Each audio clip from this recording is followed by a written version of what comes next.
रहायश का जो बंदोबस्त था वो तरीक वाले भाई में वो अपने घर ले गए या किसी होटल में स्टे करते रहे आप?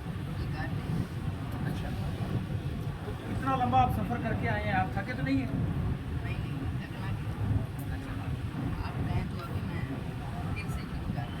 सुभान अल्लाह।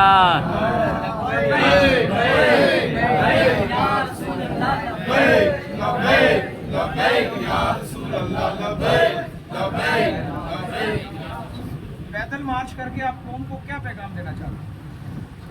कौम को ये पैगाम देना चाहते हैं कि हम पैदल कश्मीर भी जा सकते हैं, पैदल फ़लस्तीन भी जा सकते हैं, और पाकिस्तानी सियासतदानों को ये कहना चाहते हैं कि हम पैदल बनी गाला भी जा सकते हैं और हम बिलावल हाउस भी जा सकते हैं। और जब असी आने तो फिर तुहानू पता है असी लम्हा बात रख देंगे। वाह जी वाह, क्या बात।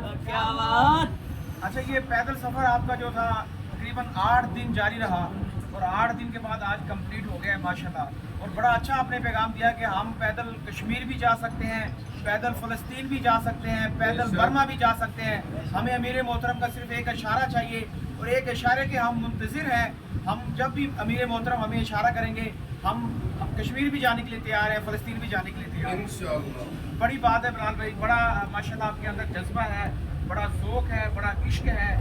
और बाबा जी खादिम हुसैन रिज़वी ने जो नौजवान नस्ल है इसके अंदर जो इश्क मुस्तफ़ा है वो कूट कूट के भर दिया है। आज जो हमारी यंग है, बाबा जी फरमाते थे जो गैरतमंद यूथ है ना वो हमारे साथ है, और जो गैरतमंद नहीं है वो हमारे साथ नहीं है।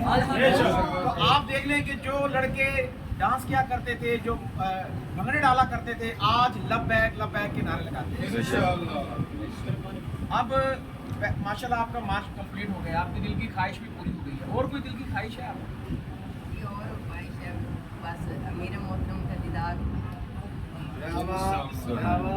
अमीर मोहतरम अल्लामा साद हुसैन रिज़वी आपको दीदार भी इंशाल्लाह कराएंगे। तो देखते रहे अपना पाकिस्तान। बिलाल रिज़वी हमारे साथ थे, इनका लॉन्ग मार्च मुकम्मल हो चुका है और